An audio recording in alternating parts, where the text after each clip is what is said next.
Welcome to another episode of HotCox. Today, the theme is pubbing, with the patch still here for another month. You know, oh boy, another month of our favorite friends. Let me introduce our guests. Jack, do you want to sit up a little bit? This is like blocking your beautiful face. Let's get you. Jack this is way. like way leaned back right now. Yeah, you're lounging. Okay, you're right on the TV here. Are we good? Are you good? Okay. I have Jack. Jack, state your what you do and what your MMR is and how you pub.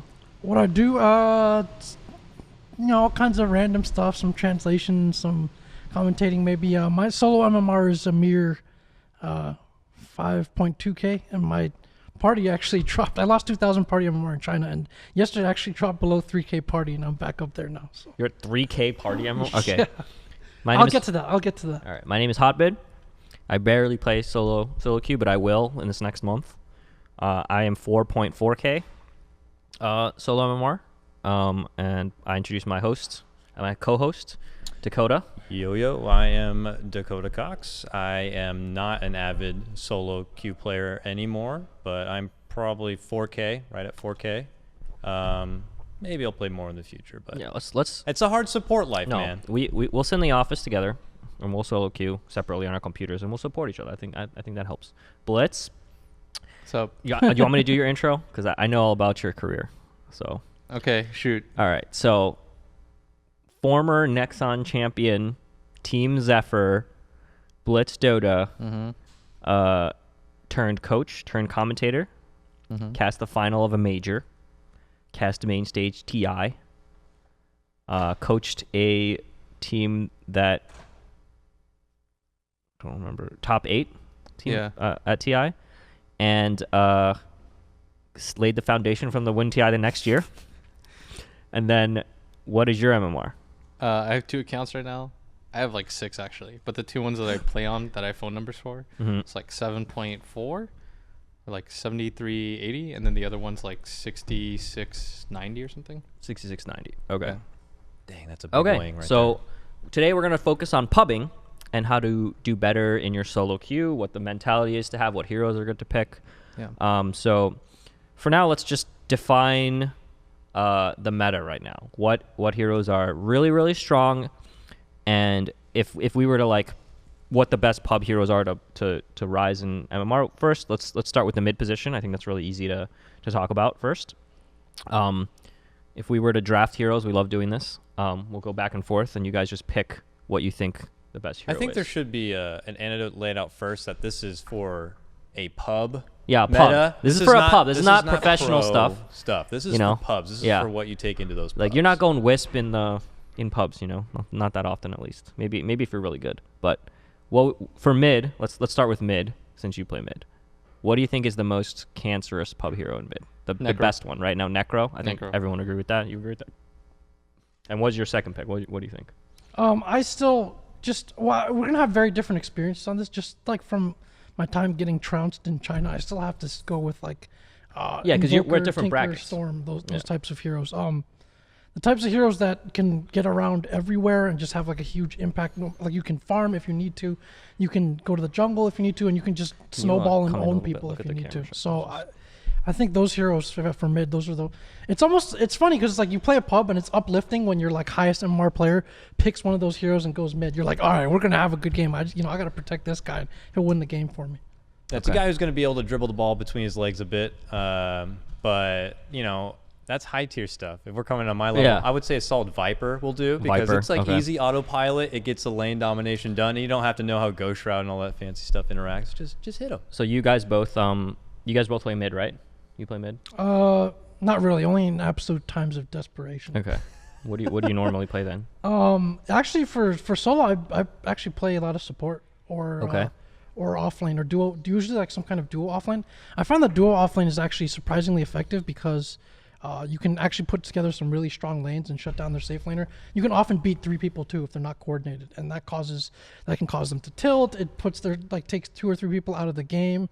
Like, that alone can win the game for you sometimes. Do you feel that in pubs it is much even more focused on early game because people can just tilt out and just leave and just completely I think in this region it is. I've seen way too many games where We're talking about NA. Okay, let's just focus on NA now. We mostly pub in NA right now, right? So I mean, I'm not even joking. Where I've seen games where you're just like sitting there as Mirana, like shooting arrows at their mid, and even if you miss, you just do it for like a good 5 to 10 minutes, and the guy's just done. Like the chickens start coming down mid. So yeah, I mean the things that can lead to tilt. I'm not saying like tilt should be your strategy, but you can win a lot of games by just inducing tilt. Okay, so Blitz, you're one of the guys that goes mid, and you have all these teammates that are usually lower MMR than you. What do you look for in a support? Like if I'm in your game and I'm 4.4K and I'm a support and you're mid, what do you want me to do that you're like, oh man, that guy, he's helping me out a lot? Like what would you want me to do? For support, it depends, right? Well, obviously you buy the chicken, you give the tangos, all that stuff, right? 5 position or 4? And then either one.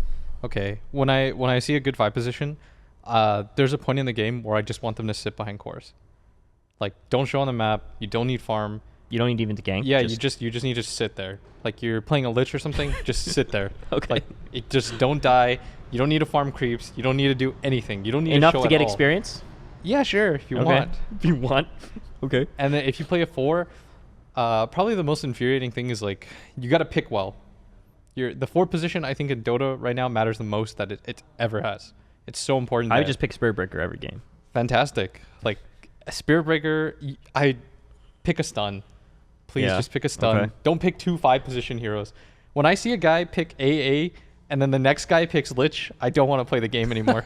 No stuns? I don't want to play because it's like I'm playing 3v5.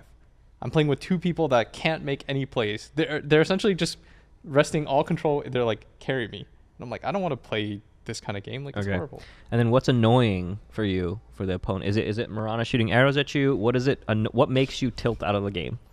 It's when so the other day I played a game where I was Shadow Fiend and they identified that I was a highest MMR player, and so they actually quad laned me. Like they didn't have an off laner. Classic. They had a Rubik. It was a Rubik. Did that actually work? Ember. Did you guys lose?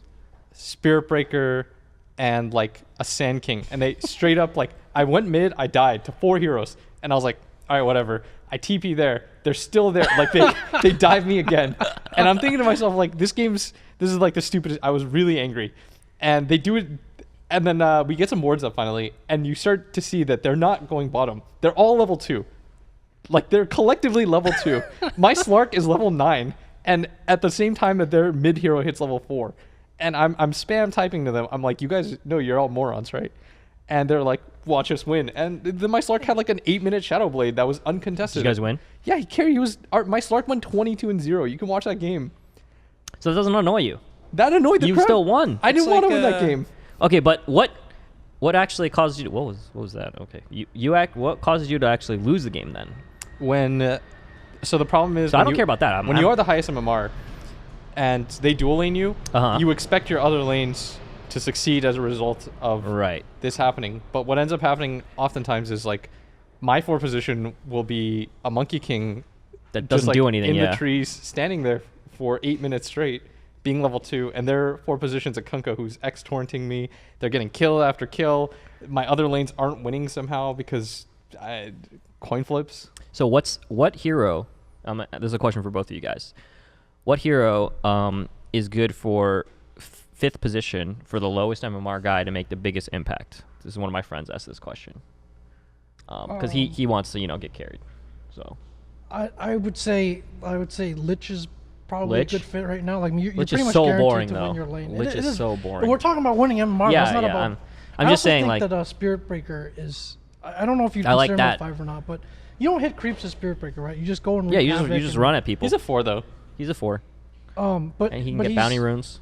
Yeah, and also like you can induce tilt. He's also a tilt-inducing hero. Yeah. Like a lot of times when people get charged and they don't get TPs, they get bashed and they no lose. one TPs in, and that's enough to again, the courier swarm and comes down you mid. get you can imagine the other team pinging, like ping, ping, ping, ping, ping, bash me. That's the best. Well, because in this region, well, at least at MMR, in this region, you really a lot of games are really just like people will just give up or get angry or find like the easiest reason to just like give up and stop playing. I keep saying this over and over, but like in China, for instance, this is absolutely not the case. Like if you pick a Spirit Breaker, like they'll counter pick every pick that you have, and nobody gives up. Like they'll flame, but they won't give up. They'll play to like the bitter end. So this is not the case. You actually need to like raise your game relative to everyone else. But here, like at certain MMRs, probably not high in the stratosphere like Blitz is, but like, you know, at like 5K, 4 or 5K. No, we've like, seen plenty of high MMR players. You take their lane, it's over. Yeah. People, you really can just win games like that. Like just you, I've said this before, but in every given game, there's 9 other players who are not you. As long as you never give up or throw or automatically lose the game, there's a chance that 4 of those players are on your team and 5 are on the other team. So just based on that alone, your MMR, because of how the region is, your MMR should go up over time if you just never throw or give up. And you play enough games. Yeah. Never give up. Have you ever tilted? Have you ever fed? Walk mid and fed Dakota? No. Never? No. Never, not even once. Me neither. I've never done that. I don't even think I have like any abandons really at all. I'm usually that support guy. I mean, you may not. I mean, I know my insight is not going to be as high as the pubs there, but not even just for the namesake, I'd probably pick Coddle in like those kind of hard 5s because I can get away with just buying the wards. Isn't Coddle 4 now? He's like a hybrid. I just buy all the support stuff right away for everyone. Yeah. That's a good mood for everybody. I give them mana, they're happy, you know? Yeah. And I can always farm up by blasting waves. I don't blast my cores waves. No, don't do that. Then they get very angry. Just blast the stuff you know is only for you. So you just get away with that. And you can, and let's say my cores are not doing well in the laning phase. I can hold the base. I'll just keep holding the base. That's a good point. They won't buy BKBs. Then they'll dive in the base, they'll feed, we'll take over with rubber band, and we win. That happens actually more often than you think. Yeah, that happens a lot. A lot of games there will be thrown on high ground for sure. And it's just so demoralizing. Like you're just stomping a team and then you go into high ground and get wiped if you do. Sometimes that's enough to cause, you know, tilt or you start to it only needs to happen like once or twice, and then they get their items. They get some one guy, their carry gets 1,000 gold or whatever, and then suddenly they have like another item, and you know it snowballs the other way. But so my question to you, he said Lich and Spirit Breaker. Would you agree with that? Do you have any other heroes that you feel, you know, like 5 if you're party queuing with a 3K player and you absolutely want to win this next game, what do you have them pick? Lich. Easily. And what do you think the best thing to do with Lich is? Sit behind me and frost armor me. Frost armor, not even just like deny some creeps, hit frost deny armor. creeps. You don't even get the Q. You just don't even do it. Woo, okay. level 1 sacrifice, level 2 frost armor, level 3 sacrifice, okay, level 4 now frost what if they're armor? buying wards? Is there something to like they're buying wards. They got a buying ward. wards, but is there something about having that kind of power and placing bad wards or something? No, like that? no. Any ward is a good ward. I'll say give them to me. Okay. I think you place defensive wards if it's the early game, and then like later on you just put them in the opponent's jungle if you're winning. That's essentially what you do, right? Yeah. It's not really that complicated. I mean, I'm sure 3K MMR, 4K MMR people can't ward perfectly, but the general idea is you want to be defensive early on.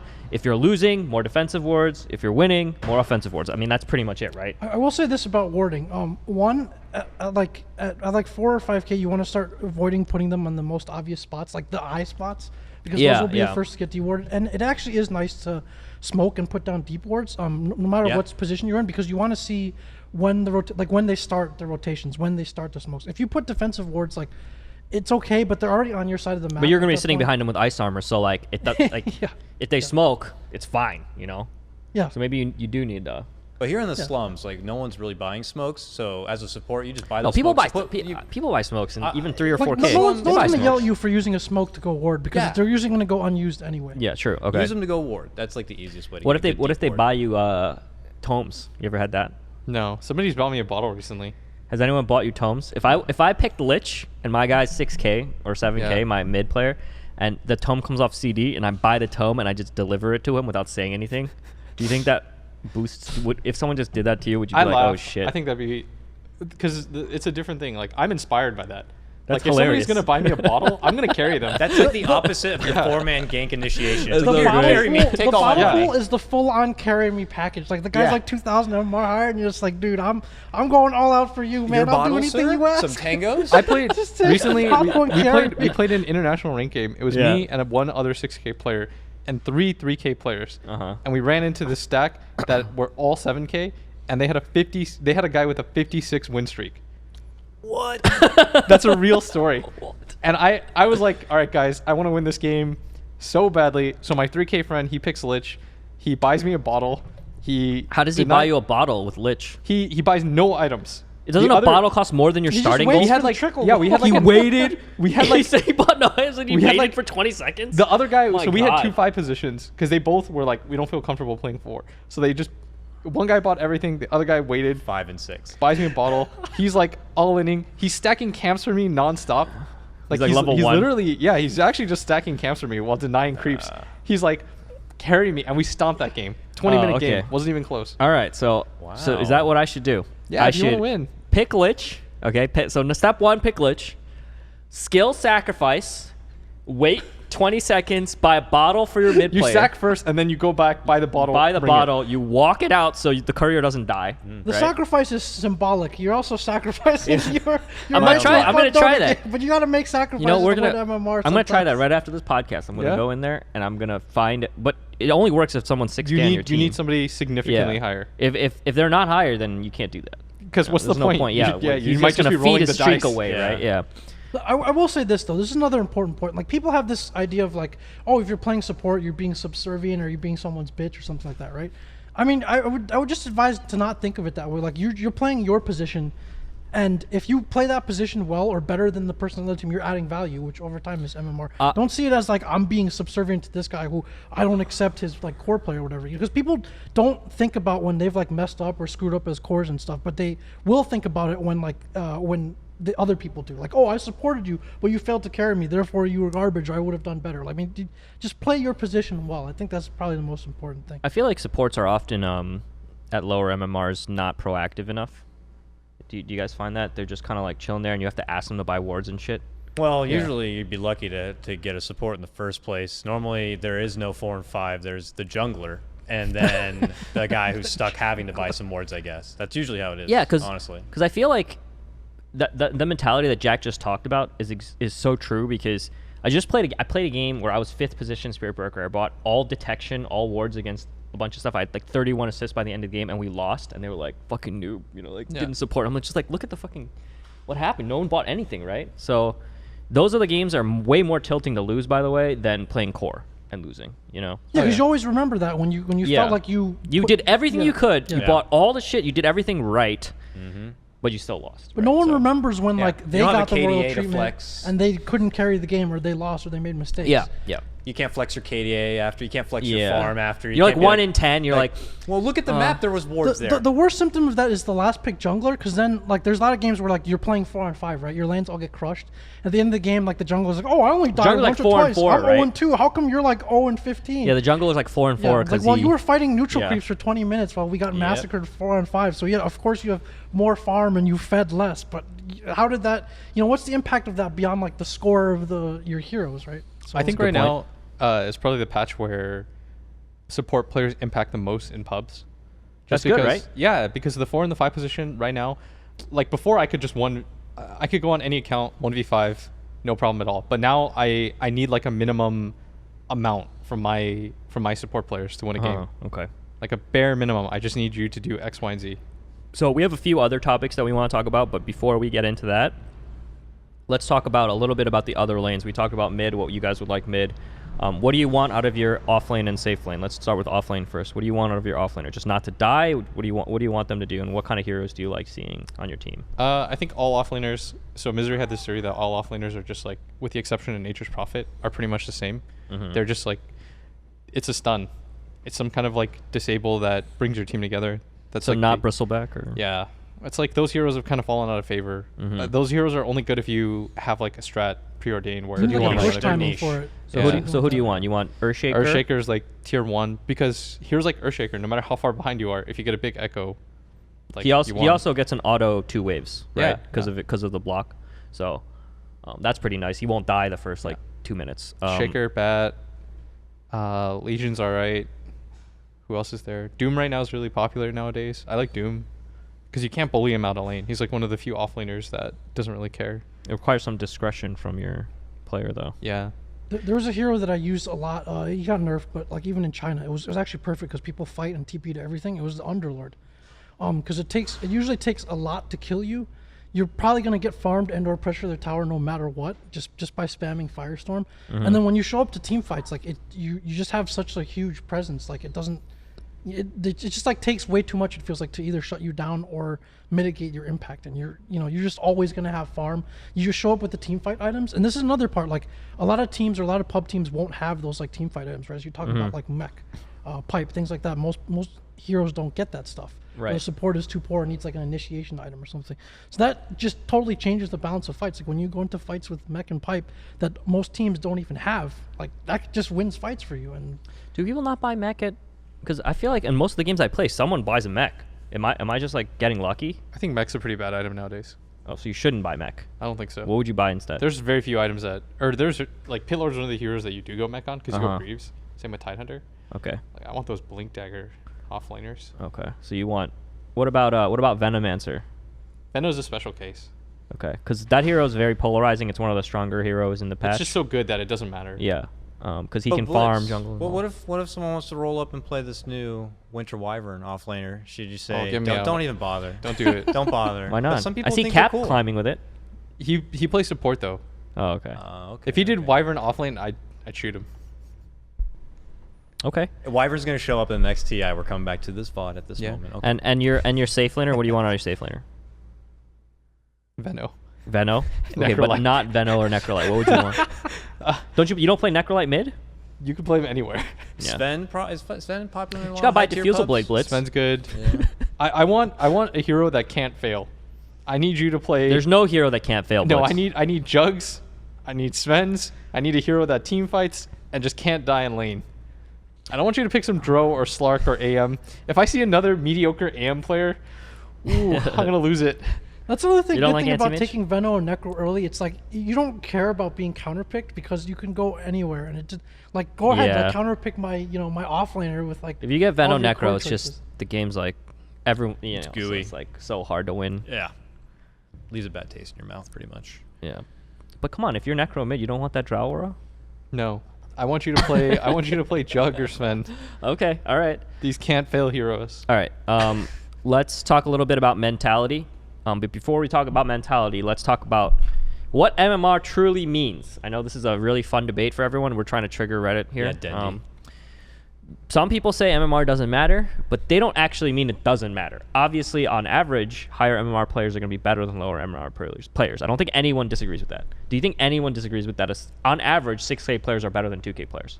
Do you think people actually disagree with that statement? No, but I think some people would say like, oh, a 5K player that plays everything is better than a 6K player. What does that even mean? You know, the guy who like randoms or has like a high versatility. Right. Let's put it But this way. I don't understand. What does it Ben's mean? like a 6.5K random player, right? So maybe if he just spammed or was just playing what was in meta, Like those- he'd probably be a lot higher. Right. That's I don't know, Okay, this I is see just what an you mean. example. Yeah, that's reasonable, right? What's wrong with that? That's reasonable. I think it is, but What about that? Was that guy Badman, the guy that played the Spectre constantly when it was he's like still super? he's still like 8K. Yeah, I'm not saying he's bad or anything. Or attacker. I'm just saying Yeah. that those guys. It's not like that. He's not legit playing Kunkka every single game, right? Batman I was mean- the first person to figure Necro in Yeah. EE puffs. He was. Weeha started Yeah. with only Meepo and lots of Earth Spirit. There are a lot of hidden gems on the ladder. Are you allowed to tell that Matu story? No. Should not ask him. I don't know if he's a hidden gem though.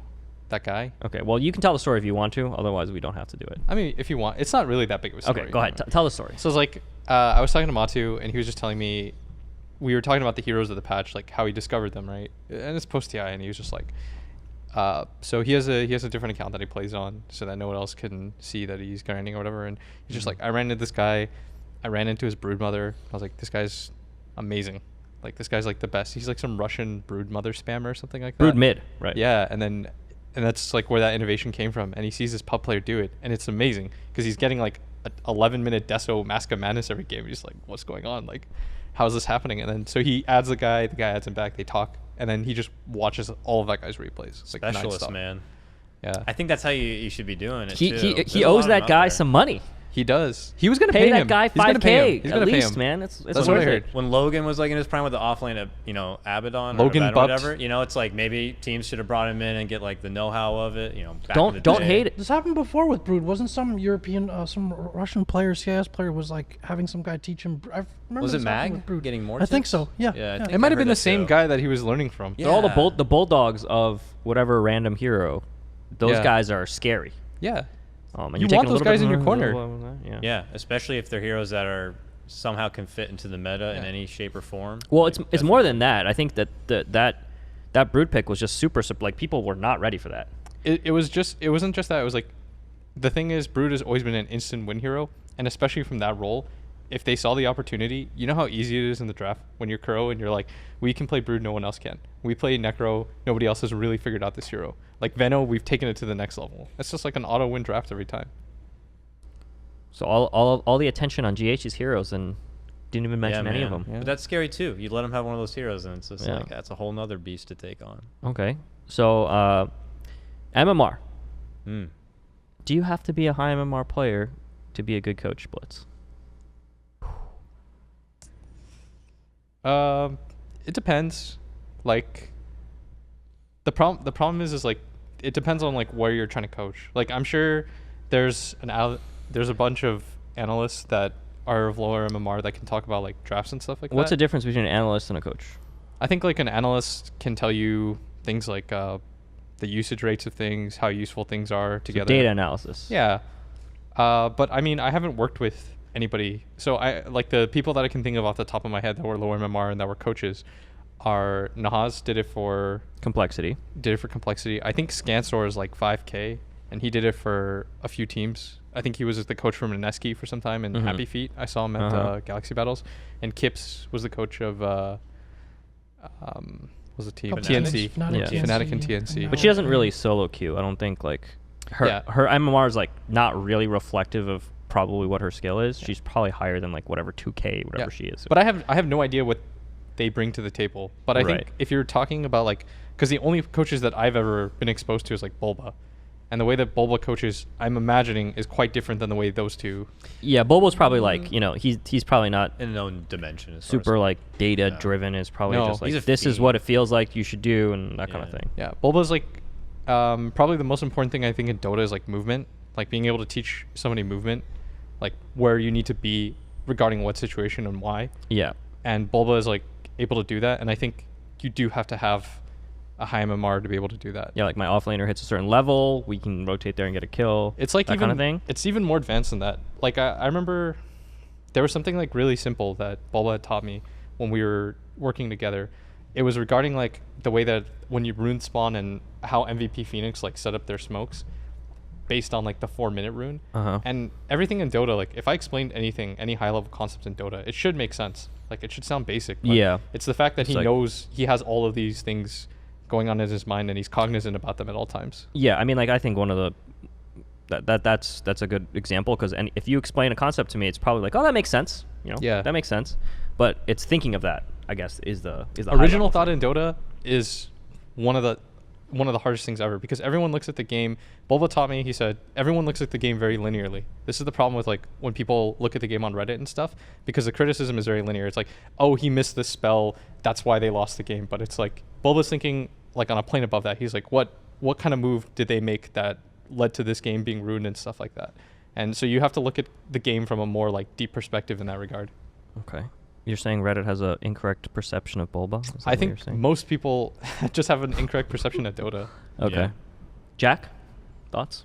Well, I mean, just to on that point, it's like so many things that you do in a game now, like that look bad or good, right or wrong, are based on team, right? Or based on like coordination, like not just like you missed a spell or mechanical stuff like that, but like a lot of things depend on that. So I think that part of it is like much harder for people to quantify and talk about. It's very easy to say from the bird's eye view that this was a mistake or that was, but you know, what are the small points that led to that? What are the team decisions that led to that? I think that's probably the hardest part. Like when it comes down to it, I think there are enough like very highly skilled players now, and like why is it that teams that are relatively unknown can suddenly do so well, or why is it the same people keep having success? Well, you know, like Blitz said, there's things that they understand, or there's aspects of team coordination that are there that go far beyond just that individual skill, or just breaking down that one player too.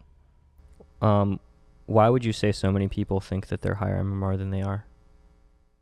Do you think that many people actually understand Dota at a level higher than what their MMR is, or what? Or are they just like delusional?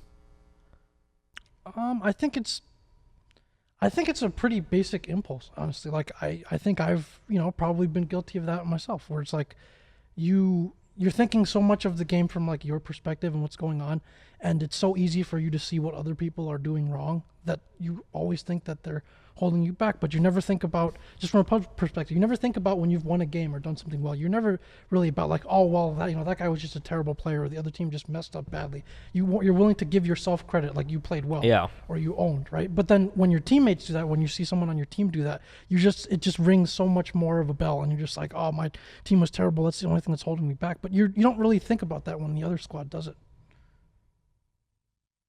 Is it towards me now?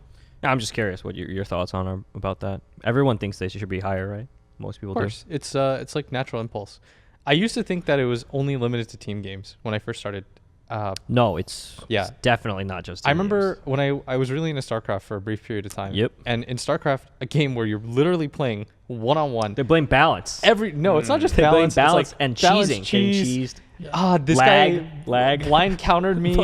There's They're always hacking. They're math hacking. There's right? like my mechanics. Losses, right? My hacking. mechanics aren't as good as or isn't as good as my game knowledge. No, they blame the game. Yeah. Because people will look for reasons to blame. I have a lot of experience in this. They love blaming anything but themselves. And in 1v1 games, it's really hard to blame anything other than yourself, right? It's almost impossible. So like, fucking this map is really imbalanced, or this race is really imbalanced, or they just got lucky with their build order. They just guessed, Yeah. Well, and they don't know what the other person's scouting or seeing or whatever. So like, it could totally be that they're making a guess at what you're doing, but it's just a good guess, right? I think it's just human nature to like. We want to blame something or our shortcomings on something else because it's really hard to like look at yourself and say like I really am not as good as I thought, especially because for a lot of people like Dota and StarCraft, these aren't casual games. They're like they go beyond most people's hobbies. Like these are games like people devote 5K plus hours to, and so if you play that many hours and you still suck, you're thinking to yourself like it has to be these Peruvians or Russians or. But I don't understand. Like, the thing is, like, I don't really understand that because people play pickup basketball, right? Yeah. And if I play pickup basketball and I play, and you've gone to the gym and you've played all these basketball. You play basketball, right? Or in the past you have. I don't know if you play now. Not recently, but yeah. But I don't expect to incrementally get better by playing basketball more. I don't like if I just play 10,000 hours of basketball, am I going to be as good as Jeremy Lin? No, right? So why do I expect that in a video game?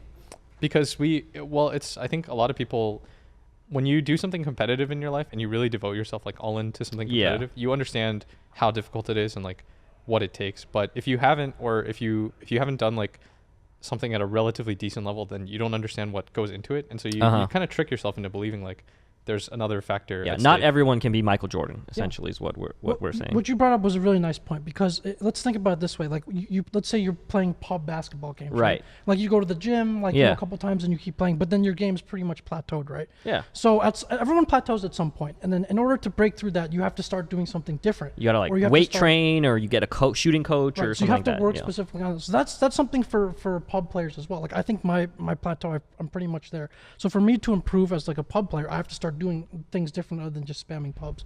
So what does that entail? I think one good, piece of advice for people is when you play against someone who's really good, or who's much better than the people in the game, you have this like feeling of their skill, right? Like they always know when ganks are coming. They never fucking die. They always seem to show up with like a new item. It's impossible to kill them. Yeah. It's impossible to kill them. They always show up with a new item. Before you expect it. They always outplay you in the small fights, right? And like they're always right place at the right time. I think one way that you can kind of look at that is, and this is the hardest perspective for people to take, not just looking at replays, but you look at a replay of what it's like to play against you. Like if you're like a core or a support player, like what's the feeling I get playing against this guy? And you'll be surprised at how many times you'd be like, man, that guy just died or I just died like an idiot, or I just fed, or the other team knew exactly what I was doing, and like, of course I got stomped in this situation, right? Yeah. That's like the most eye-opening thing, because then you realize that the feeling of playing against you is nowhere near as good as you feel about yourself when you're playing. It's just like, I'm actually pretty bad. That's a super interesting perspective. Yep. I would actually be curious to try on myself is to download the game and watch it from my opponent's perspective, a core's perspective, to see how much as a support, like maybe I'm having an Earth Spirit game or something, like how much of an impact I actually made in that game. Yeah, your times would be like, oh, look at myself like walking up in vision to plant this ward, or look at myself farming in this obvious gank situation when I should have, I planted but then when you an OBS before a sentry. Yeah, exactly. But then when you play against a good player, you're like, holy shit, like it just feels like oppressive. It just feels like there's a ticking time bomb. Like that guy's gonna explode any time. Like if you know you're playing against a 7K player mid and you know your support smoke to go gank him, I'm not even watching really. I'm just like, you know, they're probably not gonna get him, you know, and then they don't get him, they die, and it's just like, of course, you know. Yeah. So is that the feeling you get when you play against, I don't know, like if you ever match up against like RTZ mid? What does it feel like when you're playing someone that's just like better than you? So for people, it's difficult for people to understand because they don't understand like MMR. It's not like at some point it's exponential. Right. Like it's not like, because most people, the biggest difference they'll experience is like 3 to 4K. Right. Which is a big difference. Which is big, yeah. but I'm telling you the difference between like a player that's like 7 to 9K, it feels fucking insurmountable. It feels like I feel like if you're a 2K player, maybe you can like coin flip into a win against a 3K player. I think that's true. As a 7K player, when I play against somebody that I know, because I have to do it on a regular basis, I play FPL, and when I play against like these like monsters, I feel like why am I alive? Like why did I devote any amount of time to playing this game? I feel it's like horrible because I understand. I'm good enough to understand how bad I am. That's the important thing is I'm good enough to understand within seconds that I've lost this matchup. When I play against, so I would span games against Artur when he was playing mid for Seeker. Remember, he's like, I need somebody to just grind against. He didn't really need anybody. He just needed a body that would be now confident. He has open AI. Yeah. But like at the time, he just needed anybody. He would ask anybody and everybody to just like, you know, anyone 6K up, whatever.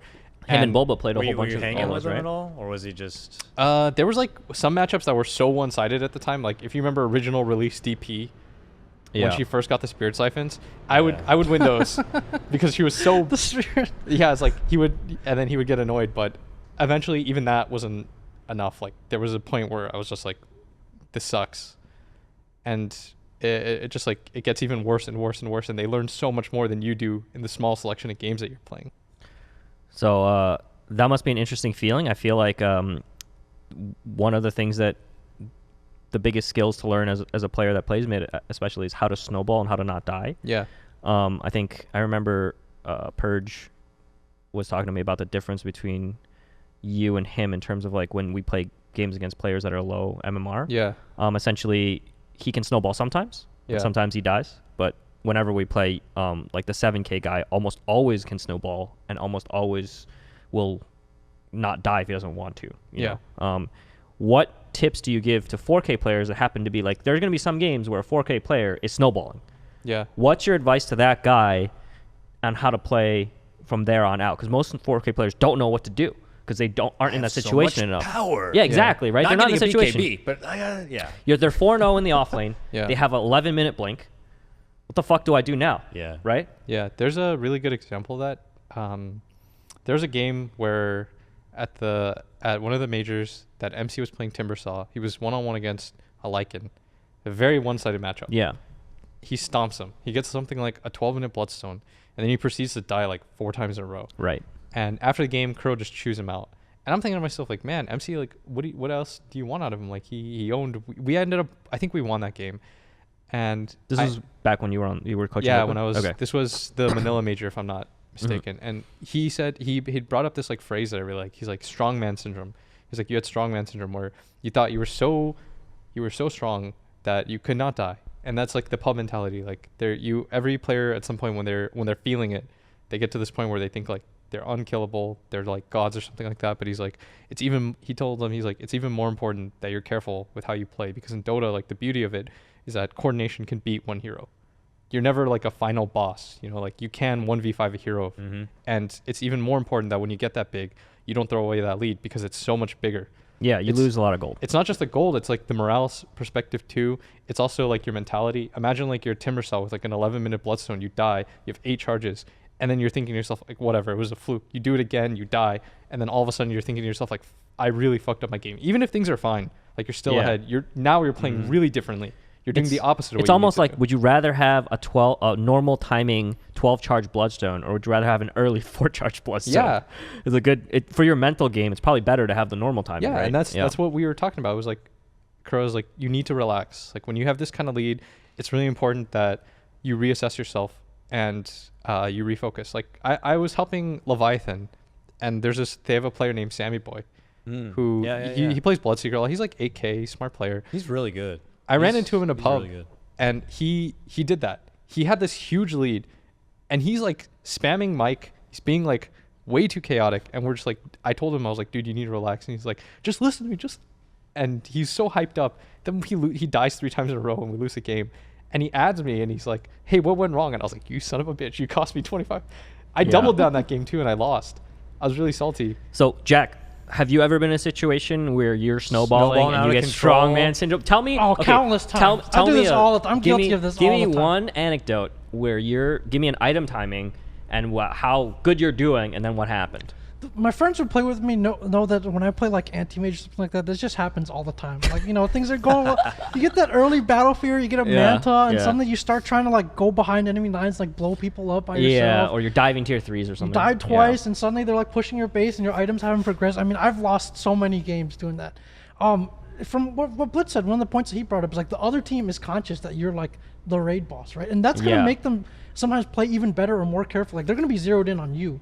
Yeah, they want to kill you for the bounty. They want to kill you. They'll throw themselves at you. So you can either use that to your advantage, or you can sometimes fall victim to hubris or arrogance and just die and just give it all away. And that is very like psychologically deflating for your team, as you said. Like there's nothing that makes you feel better than when your offlane goes up against 3 people and picks up a couple kills on a streak. And there's nothing more deflating than when someone just starts feeding it back. Yeah.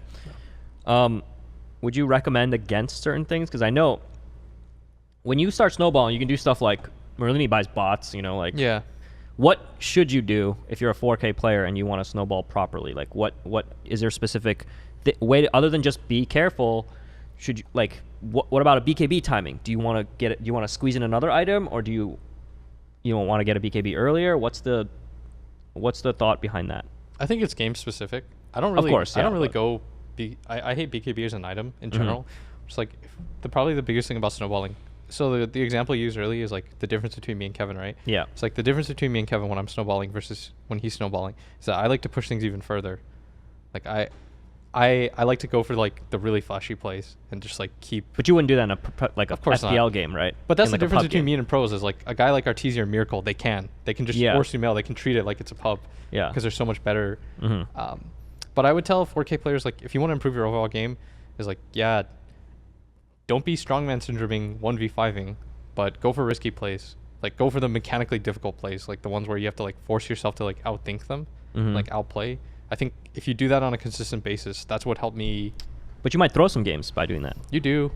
But you know who taught me that? It was Jimmy. I read an interview with him in Dota 1 when I was starting to play. I was really into the Dota 1 scene. And he made this comment. Demon Ho. Yeah, he made this comment. He's like, when I play pubs, I want to push myself to like the absolute limit. And maybe he takes it too far sometimes, but he does that in pro games, dude. Yeah, that's the problem. Sometimes he doesn't have that switch. That whole like Tidehunter chase at TI was the funnest thing I've ever. Yeah. And the absolute worst version of strongman syndrome is if you're so frustrated from dying or whatever that you start looking at your team and you're like, man, we were 7-0. If you guys just fought with me, we would have. That's the worst. When you go down that hole, that's too much. That's when you start to really cost yourself. So I want to say from the 4K support perspective, like I see you, Mr. 4K, you're carrying us, and I'm happy for you. But remember where you came from. Like maybe you did so good because my Omni Knight hit you with a Guardian Angel and you lived, or you got this extra bit of heal, or the mechanism was online at a good time, and then suddenly they're like, "Why did I die so quick?" It's like because you ran away from us, man. Remember your posse. But as from the support perspective, do you ever play core and do you ever get to snowball, feel that power? I mean, there's sometimes like supports will get like a snowball early and you're like, what if I get a Dagon instead of that, Force Staff or something like that? And then you look like an idiot when you can't save your core who's stuck in a cogs or something like that. But you could build a lot. There's like, Urn, Atos, all those like items that you can kind of like impact a lot. Yeah, but you might really go Midas early. Maybe you'll go Midas early. Oh, I hate that. I see this then you're like, I'm not going to get wards though, because I can get a Midas right now. The digging thing, like bounty hunters do that and stuff like that, right? I hate it when, maybe I'm wrong about this, but I hate it when the support players that are like around like 4K get a Midas, because I feel like you're just asking to like throw away the lead almost. I don't know. Do you guys agree with that? I think Midas is in a really bad spot right now as an item because it doesn't give you the XP that it used to. Yeah. And just like it's an item that has like a lot of empty net worth, right? It's like a selfish item, right? You're buying 2,000 gold. Item. You're a support. You buy 2,000 gold item. That could be a Force Staff. That could be a blink. Yeah, and that's an incredibly game-saving item. Oh, if you're a support with an early Force, Trust me, like any hero I play, even Storm, I zip in, that guy gets forced, I miss, so none of my initial like zip damage matters, and the guy gets forced. You can't do anything. Yeah, it's you can't over. Zip in again. You're wasting half your mana pool into like a maybe kill, and so you can save someone. You can maybe save yourself one kill. That could be a Glimmer Cape. Like there are tons of things that you're not getting that XP burst from the Midas, and Grant like is always ragging on it all the time, but you're also not going to be as efficient with it as all the pros are too. So you might get it and just feed away, and suddenly you have a Midas that's sitting there doing nothing. That's not. Don't get Midas, guys. Trust me. That's another really good point that you brought. The like going off what you said is also like kind of identifying like when your team is supposed to be ahead, or like when your strong points are, because you see that happen a lot too. Like you're off to a great start, you're snowballing, people pick up Midases, and then suddenly like your lineup or your team, you should know when you're going to be able to still maintain that edge, and sometimes you don't, and you end up throwing things away because either your net worth is in Midases or your team just isn't that strong at that point. They're like being patient or kind of figuring out like when you're supposed to do stuff is probably one of the hardest parts. And getting 5 players to agree on it. That's the hardest part. Because if you reason, I was ahead, we were ahead, we're kicking their asses, we're up like 15-2 or whatever. Why can't we keep doing that? Or why shouldn't we keep doing that? And sometimes it really is like, you have to get past that midpoint. Let me present a situation for you guys, and how do you solve the situation? Okay. Someone on your team is going in, and it's a bad play. It's like you shouldn't go in, but he's probably going to still do it. Do you just let him die, or do you go with him more often than not? I just let him die. You just let him die? Speaking as like a core who's probably usually the best player in his team, I think that's the right decision. For him as a core to be taking communicate those kinds of risks is a lot costlier if you're wrong or if you die. Do you say like, dude, don't do that next time, or like what if he comes back and he's just like, what the fuck? Why aren't you guys following me? What do you say? It's hard. I mean, I get tilted sometimes too. So just sometimes. Sometimes here's the thing. Sometimes like if you all make the wrong decision, but you all agree to make the wrong decision, it ends up possibly being the right decision just based on how these things work, how pubs work. It's hard. It's just like we just make sure we're all on the same page. And do you guys do anything in the beginning of the game? You say anything to your team? No. Jack? It depends. You can try to say something like loose or light, or you can. Maybe you can like make fun of yourself a little bit, be a little self-deprecating. That like tends to loosen people up a little bit. This is the first time I've ever played this hero, guys. Actually, I said that yesterday playing with Grant. It was like my 4th game of Terrorblade. I was like, this is my 4th game of Terrorblade, and that invites flames a lot of times. So I was like, why did you pick it, or why did you pick a different hero? But it's. Hey, you did pretty good on that Terrorblade game, right? How hard is Terrorblade really? He's pretty abusive. Let's put it that way. Okay. Do you guys have? Okay, let's talk about mentality now. Okay, so that's one of the hardest things for pub players to do.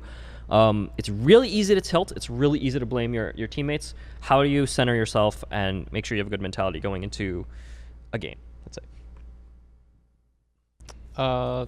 It depends. Like sometimes you can do it and sometimes you can't, right?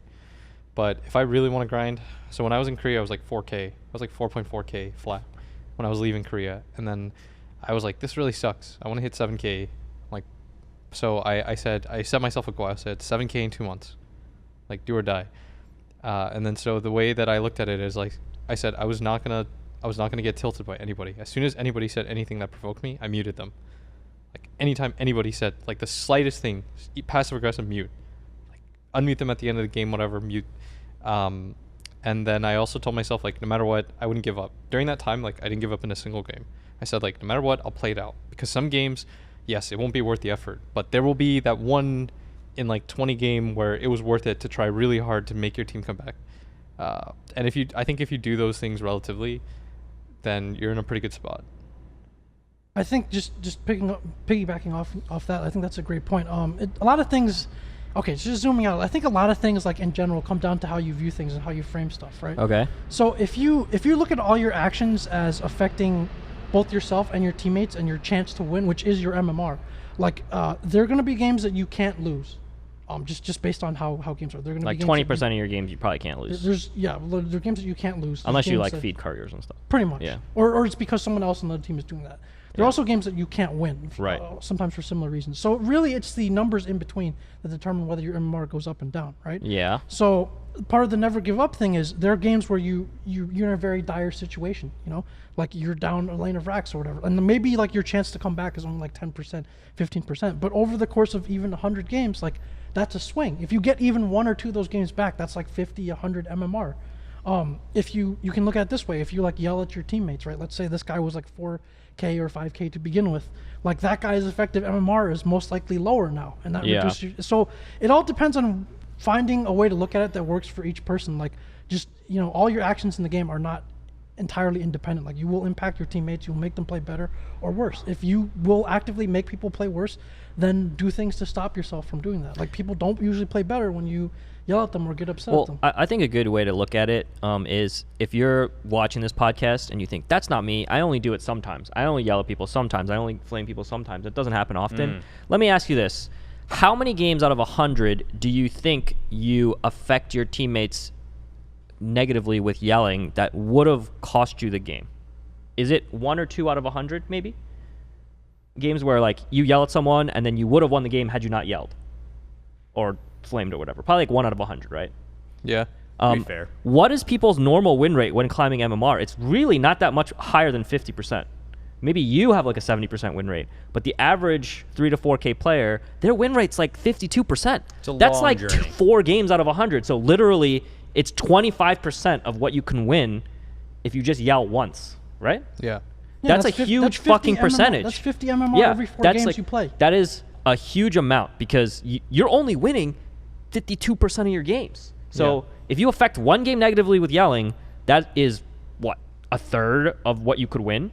That's crazy. That's a huge amount. Yeah, Let's so put shut it up and this win. way. At like 4 and 5K, people are often their own worst. Just imagine you're playing like a game of Jenga, and every time you yell and flame at someone, just like you're just poking at the Jenga tower. Even if that doesn't directly cause that person to tilt and give up, you're just that much closer to the whole Jenga tower collapsing and just They Exactly. may be on like their 4th loss, and they're coming in that game, and they're feeling extra spicy. And you just say that one little it's dude, like, what the they're fuck? done. You just say, dude, WTF, and then boom, they're out. they're it's out. over. Or maybe You he don't doesn't know. tilt and he yells at the next guy, or he yells back at you. It's a snowball. Yeah. But my question for you guys is, do you guys stop after 2 or 3 losses? If you feel yourself tilting, do you stop? No. No, you keep going? I'm a grinder, so it's Okay. like Go out and a win. Yeah. What about you? You've seen me. I don't. I don't even like if I'm on the grind and I have like a number or something that I want to hit. I sacrifice sleep to this. Like I wake up. God, and that's such a bad body. mentality, Jack. You It can't is. have that. That's not it good. is. That's not the best way to do it. I'll admit. But that's was such a that's cool just- thing. That's how I'm wired, though. on a side note, that I like that example that you had. The example That I was gave, really the cool. stats-based example. I like that a lot. Okay. I never thought about it like that. I think in general, if you feel yourself tilting, stopping's better. It is. If you have infinite time, like Blitz and Jack, where your Dota's your job, and you need to get better at Dota, then sure, grind away until your sleep schedule is completely fucked. But like most people, you probably have a job. You probably have to get up. Nothing is worse than going on a 5-game loss streak, sleeping at 3 a.m. in the morning, having to get up 4 a.m. to go to work, or in 4 hours to go to work, feeling salty the entire day at work, being like, oh, I'm going to make it up tonight. You get back home, you lose another 5 games. Life is just awful, That's right? how they get you. It's the gambling. That is the worst. So, it's 12 o'clock. You've lost 3 games. Just cut the losses there. Go to sleep, and feel good about your decision, guys. That's my advice to you. Do you know there was one point where I was like the 3rd highest MMR in the world, and I was at the Join Dota offices, and me and Milk made this pact that no matter what, we would stay in the office all day and play Dota, like from start to finish. We said like no matter what happens, we'll just keep solo queuing, and we'll get to 8K or whatever. I was like 75, 40 MMR, and in that one day, that one session, you know what I got down to? Tell us. It was unbelievable. What I did got you down lose to to? 6.7. You lost almost 1,000 MMR in one day? Yeah. How is that even possible? It How was many games did crazy. you play? We played like 40 games straight. You played 40 games in one day? We just kept queuing. Oh my. We stayed in the office like 29 hours. Wow. That was the longest Dota Well, session I've first, let ever me had. just say, it sounds like you were working real hard for Join Dota. Dude, Milk lost a lot too there. Mel was like your boss, right? Yeah. I think it was a weekend. Come on. Okay, all right, it's a weekend. You said you're losing games and then going into work feeling bad. Now imagine you're at work, you're you're losing at games work with the playing. boss, man. Yeah, that's gotta feel. your boss. That's gotta Dude, be at tough. some point, Milk's like, dude, we should really get out of here. Like, This is that casino. This is like when you're at the casino. It's like, we'll win it back, you know? It's the gambler's mentality. Just keep Double doubling down. Just again. keep doubling Yeah. down. We'll win it back. Okay, so I don't want to keep this. We're almost at an hour, so let's just wrap this up. But when the battle pass comes back, and people start doing those quests or the new heroes and all that stuff, what's your advice for like double downs, for like dealing with the new heroes? What's your advice for that? oh, I got some sick double down advice. Okay, what's the okay. double down So, advice? Give me the double. I started hit me with winning it. all my double downs because there's a difference. I noticed that a lot of people would use their double downs early in the week, just like as soon as they got them, they would just use them because they're feeling lucky. Yeah. But what I realized and what somebody taught me is that in 3 of those games, I had 3 because I had enough levels.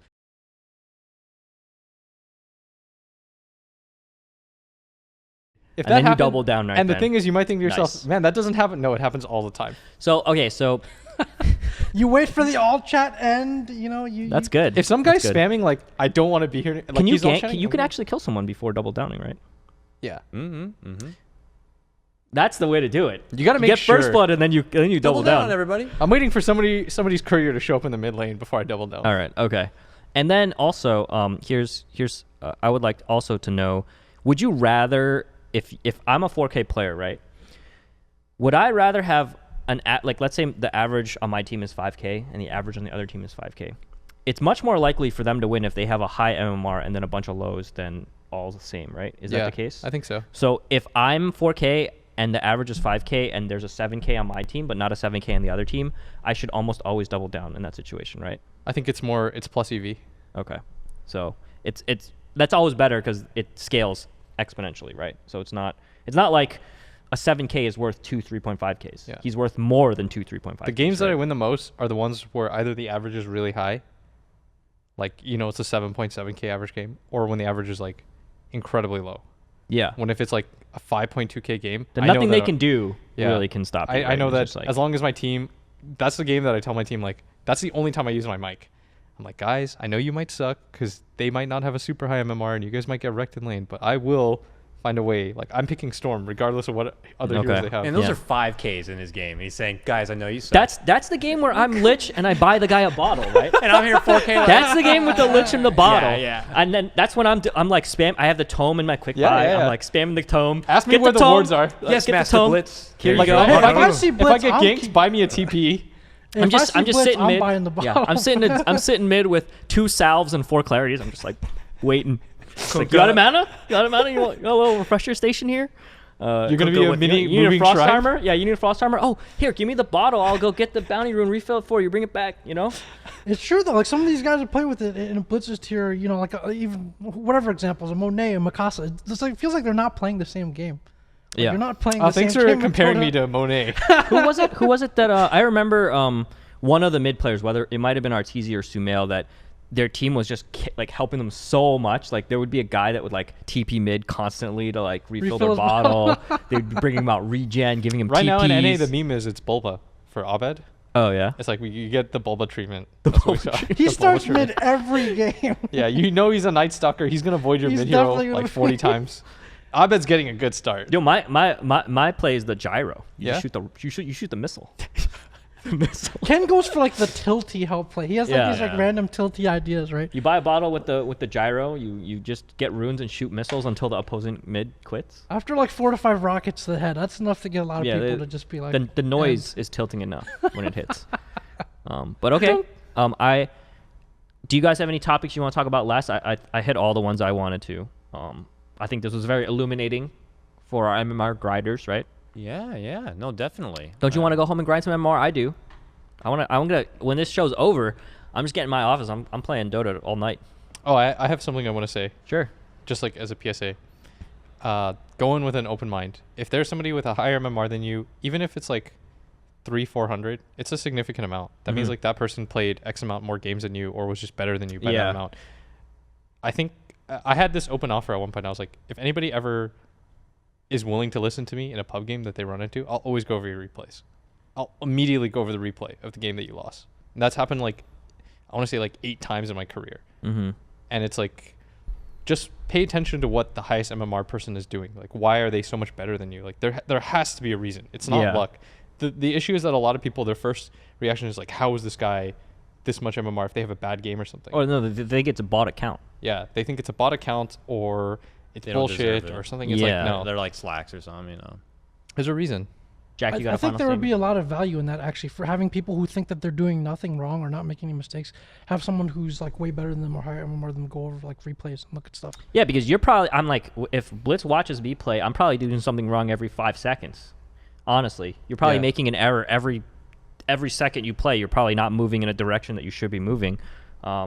When I'm at the summit, I'm pubbing. I got people, pros behind me. They're laughing at you, right? Yeah, there's like, what is this guy doing? Never pub publicly at the summit. That sounds like a nightmare. It was great. It was great because it really is like. It's like Baboka's behind you. You're fucking playing like Monkey King. He's just like looking at you like, what? Who's this guy? Yeah, because you don't think about that stuff sometimes. You're too zeroed in on the game. It's not even necessarily like Dunning-Kruger. It's like you're just focused on what you're doing, and the guy's just like. What are you doing right now? Yeah, and you're just like, what am I supposed to do? And he's just like, well, you should be doing this, and you're just like, oh. When I play at the DC house, like I'm pretty high MMR, but they always just laugh at me, like relentlessly. They always just like whisper, just like Blitz is so. I can hear them. They do it just loud enough. They would do it just loud enough that I could hear. And there's always a bigger, because the people would always do a bigger Blitz, fish, right? Blitz would do that to me. There's people I would do that to. Like it just goes all the way down the chain. Yeah.